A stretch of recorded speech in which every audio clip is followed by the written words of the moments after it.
Hey kids, my name is Cranjus McBasketball, but you'd best call me Boxman. Today, you'll be forced to watch me build the 1/700 scale battleship Bismarck by Revell.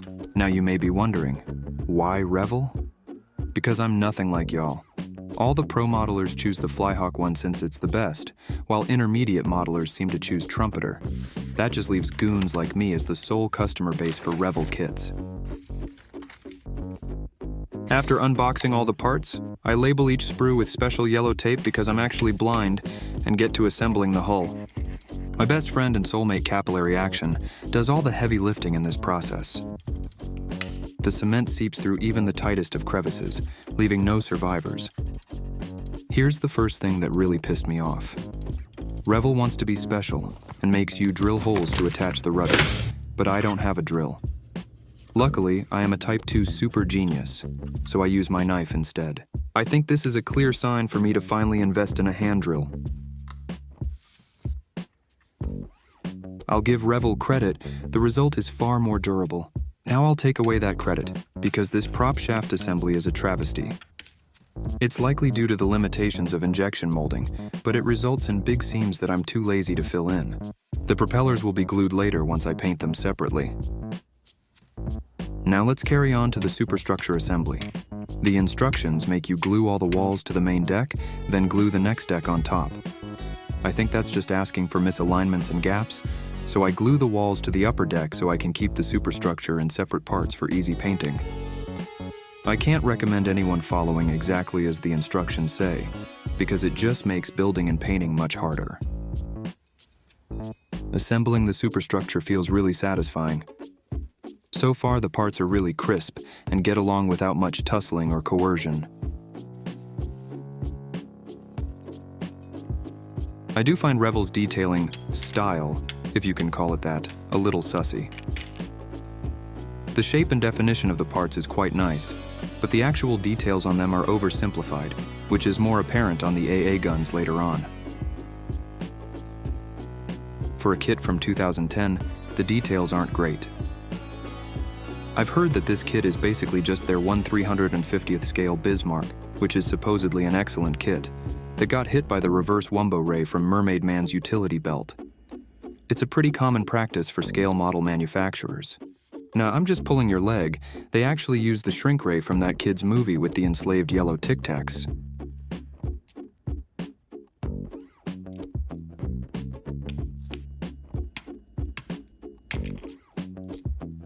Here's the second thing that really pissed me off. The hole at the bottom of this rangefinder is filled with excess plastic. I had to drill it out using my knife in order to fit this rangefinder onto that peg. Every single rangefinder on my kit had such deformities, which had me fuming. And yet I continued onwards, completely oblivious to what would soon befall me.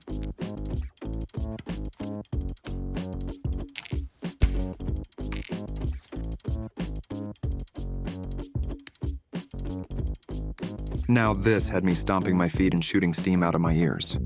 The bridge windows are completely flooded by flash. I didn't have the tools to properly fix this, so now my Bismarck's bridge has no windows on the port side. My past grievances can really be chalked up to minor inconveniences, but this shit's absolutely unacceptable. Revell somehow made their relatively brand new kit have just as many workmanship problems as their garbage tooled in the 1950s. Revell, you better lawyer the fuck up, because you'll be hearing from my legal team shortly. We can now move on to the big guns, or in Bismarck's case, the little guns. Yes, sir, these here pea shooters have a caliber of only 15 inches, or 38 centimeters for the uninitiated. For reference, contemporary battleships either had 16-inch guns or were treaty compliant and not mega obese, or both. Talk about taking L's. Anytime I see a Bismarck fanboy in the Instagram Reels comments section boisterously claim that the Bismarck was the most powerful warship ever conceived by mankind, my contempt for the History Channel increases even more. Let's be for real. If you're seeing this video, you most likely fall into that kind of crowd. Take it from me when I say that the Bismarck was mega doo-doo. You see, it's only Tier 8 in World of Warships, whereas the Iowa and Yamato are Tier 9 and 10, respectively. By the way, I lost that piece for 2 days, and found it after it randomly reappeared on my table. All the secondaries are done. Now it's time for the AA. In a stroke of genius, I assembled them on the sprue so I won't lose them. They have a toy-like quality to them, being blocky and overscale. I've decided to forcibly restrain all the battleship-y components to the model. Since most of these instruments will be painted the same color as the surrounding floor, I won't bother with painting them separately. The main mast is really fragile, but I'm able to put it together without a hitch. I'm proud to say that for the first time in my life, I haven't broken any of the masts on this model, which is one of my top 5 achievements, bested only by that time I won a chess tournament in elementary school and the birth of my second son. Perhaps I'm ready to finally tackle a kit with an extensive Flyhawk photo-etched upgrade set, join the big leagues and become a real man. One day, I will swear on it. Before that day comes, it's time to prime. I still do not have the thinner for this black primer. Boo-hoo. Watching my poor Iwata Neo clogging up while desperately trying to spray this stuff was heartbreaking, but the lil bro knew what he signed up for. Once a nice and thick layer is deposited, a fine sandpaper is used to unalive any remaining mold lines or scratches. Fellas, I've got a crazy idea. I'm gonna add panel lines. Basically, masking tape allows a primer to build up and create raised edges. I've seen this technique used pretty often, so I'm gonna have to give it a do. I have an old can of Tamiya primer that I never used until now. The trick is that you gotta lay it down thick and heavy, just drown the surface in primer. My lord, this spray can sure does emanate a most noxious aroma. So noxious I haven't heard from the family in over a week. Just like my wife and her boyfriend, the masking tape makes its leave as I brutally pull it apart.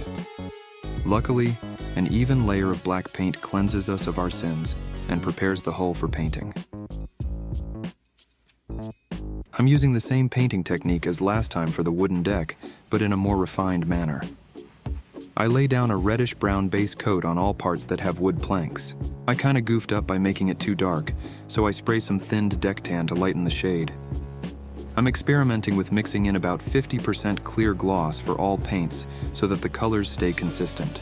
Between each layer of paint, I use the malnourished tape to do my bidding. Whatever gets masked is what will show on the final layer. It's quite the painstaking process and requires much patience, but the end result will be worth the effort. In total, I switched colors and applied additional masks 3 times, which I also did to the model LMAO.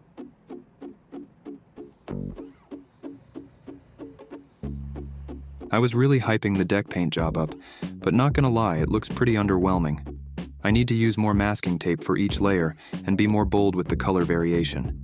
It'll probably look better with a brown pin wash later on, so reserve your cruel judgment for now. Because it's time for the absolute worst part of this gosh freaking darn hobby, manually masking the horizontal surfaces. Whatever conception you have of torturous boredom, it's fucking wrong. Masking the decks took me a solid day to do.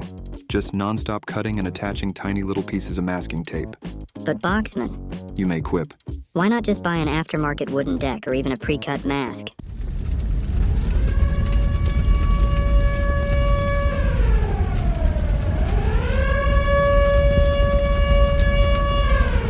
We move on to painting the hull by masking off the black boot stripe.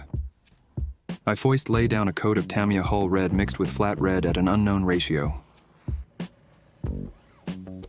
Then I follow that up with an even more unknown mixture of a brighter red as a highlight tone. With the ship's underbelly properly dressed, I eyeball a mixture of gray that I think looks like the German gray from World of Warships and apply it to all the sub-assemblies. I'm trying to spray it more unevenly as to create a more interesting look through tone variation. I don't know if it's working or not. What do you think? Removing masking tape is among life's greatest pleasures. I got a little scared, since without the boot stripe, this ship is looking mighty Japanese.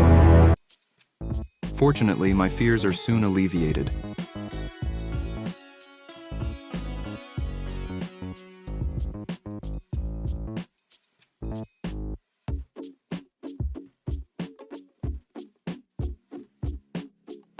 Looks like an Iowa to me. As promised, this time I tried my best to apply the masking tape in such a fashion that it can be removed in large pieces. It made the job of removing all this tape much more satisfying, but it was still a titanic task. Even after finishing the model, I'm not entirely sure I've removed every single piece of tape. This really is reminiscent of those earwax removal videos you get on your TikTok For You page. If I ever commit to my dream of being a TikTok star, I'd just start uploading clips of this, with some Subway Surfers footage at the bottom and a Reddit divorce story playing in the background.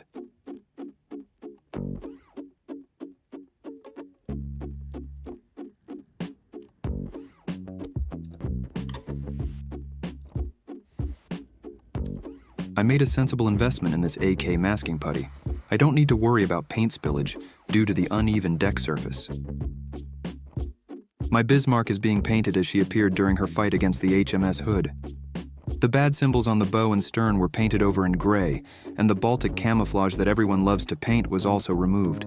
I actually had a small tussle with someone who thought I was unnecessarily censoring history, but little did he know, I don't give a shit about historical accuracy. In all seriousness, I do feel a little uncomfortable having my second ship display the bad symbols, so I opted for this historically accurate scheme. Here's that brown wash I promised earlier. When I was a small child watching people build model ships on YouTube, the part where they added the brown wash to the deck was always my favorite. Unfortunately, I was lazy while airbrushing and didn't mask these dark surfaces, so they will need to be painted by hand. It looks like hot ass. I'm just using Tamiya paints mixed with a few drops of paint retarder, thinned with 70% isopropyl rubbing alcohol, because I'm too poor to get either 99% IPA or Tamiya's actual thinner. I feel like my garbage hand painting skills are one of the biggest things holding me back as a modeler, which is kinda ironic, because I like doing traditional landscape oil paintings. Once all hand painting on the superstructure is done, I apply the brown wash to the wood. Now's the part you've all been waiting for. A nice black wash can make or break your model. For this, I use Tamiya's black panel liner, diluted slightly with some enamel thinner. You'd want to dot this stuff along panel lines and detail-dense surfaces. Capillary action is once again the hero of the day, as he pulls the wash along the surface. I avoid liberally slathering the wash over the entire model, which will make cleaning up much easier, and the shading effect will be more pronounced. On a side note, I kinda did goof up a little bit here, since I didn't spray a gloss coat before applying the wash. I thought that I would be fine, since I had mixed gloss into all the paints, but I was wrong. The gloss coat gives a smoother, harder surface, like a metal baseball bat, while a flat or semi-gloss surface is rough, like the edge of my serrated saw. Remember this, kids. Always gloss coat your model before washes, and blunt force trauma leaves little to no evidence. Before I can use the black wash on the hull, I need to apply the water slide decals. Immersion in boiling water is enough to cripple anyone's resolve. After application, I used microsol to better adhere the decals to the surface. I do some final touch-ups by painting the propeller shaft silver. After everything is done, the hull is coated in gloss varnish to protect the decals, which I forgot to record. And now the black wash can be applied to the hull in the same manner in which it was applied to the superstructure. I focus on dotting the portholes, as well as the raised panel line edges. I quite like the panel lines, as they give the model a lot more detail. However, my attempt at the armor plates along the ship's belt was a mistake. The gap between each slab of armor is far too wide. I would have been better off not adding them at all. I need to give props to Revell for adding these vents on the hull. You don't see this often on model ships, and it's a nice touch. While I wait for the washes to dry, I get started on painting these little boats. I am once again let down by my severe skill issue in hand painting. This would have been a much harder task had it not been for the D.I.C.K putty, which I use to hold all the boats in place. Now I mosey on back to the rest of the ship to clean up the wash. I use some enamel thinner and just have at it with my brush. While I did gloss coat the hull, the rough surface of the canned primer still makes it an arduous task. The superstructure is even worse, since it wasn't clear coated. I feel like each individual porthole here took me 5 minutes to clean up. My poor brush got utterly decimated throughout this process. I busted out my Bob Ross memorabilia in preparation for the next step in the shading process. The surface of the model was dotted with oil paint, which I then blended with a paintbrush dipped in turpentine. This is meant to create the illusion of lighting, but you be the judge. I was a little lazy, so I didn't actually clear coat the previous wash layer and just directly painted over it, which was very risky. I'm a bit of a thrill seeker. I think the oil paint kind of overshadowed the black wash in some places. In the next ship, I might try using the oil paint first, then the wash, and maybe follow it up with some dry brushing. That's right, I said the next one, because I already finished building the one after this one. I'm basically a time traveler. Here's a sped-up clip of my paintbrush, getting the equivalent of his head smashed against a concrete pillar for half an hour straight.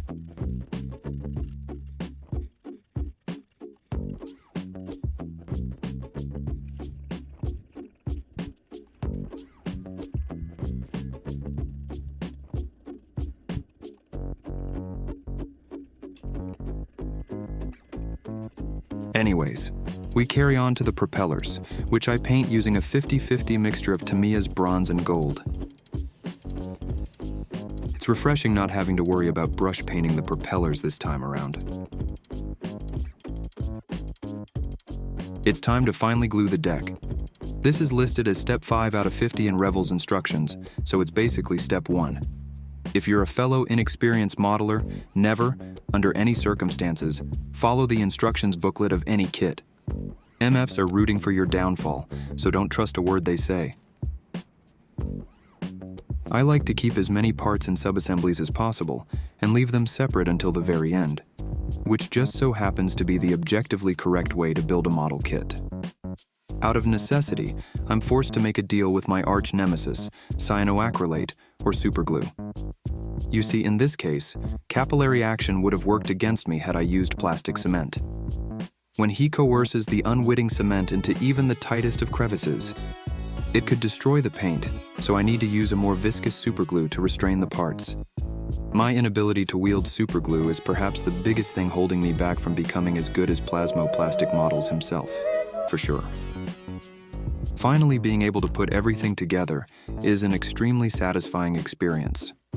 I kept all the small guns and boats in a container, but somehow I would happen to periodically lose just one of each type, and the kit had no spares. This would bring about a short period of panic as I scoured my garage for a fucking gray-colored piece of plastic a millimeter in size, before I settled into acceptance, convincing myself that nobody would notice if that part was missing from the model. Ultimately, I found all my missing parts in really stupid ways. One of the heavy AA guns somehow landed in my pocket, which was pretty miraculous. This plane looks like it's from a kit tooled in the 1960s. Seriously, it's devoid of any surface detail. And the floats on the bottom are hilariously bad. If not for the fact that I can't hand paint for my life, I would have been a little upset. I'll just quickly slap on a mediocre paint job and be on with my day. Last time I destroyed USS Washington's flags, so I'm not looking to repeat the same mistakes. I cut out both sides of the flag individually and line them up with the bottom corners of the aluminum foil. This makes it simpler to cut out, and I apply superglue to the flagpole, not the flag this time. Last but not least, the display stand. It's actually really nice, with Bismarck's coat of arms included as decals, and the name tag being available in both English and German. I chose the latter, since it looks fancier. I wish this type of thing was standard for all 1/700th scale ship models. A lot of Japanese ship kits don't include a nameplate at all, for some reason. We're in the home stretch now, fellas. All this ship needs is a flat, clear coat to seal everything in. I'm being extra careful as to not spill any puddles onto the model like last time. To fuck up now would be a tragedy. Luckily, I don't. And she's done. Despite some pretty egregious problems, I had a lot of fun building this kit, and I feel like I really hit my stride with this one.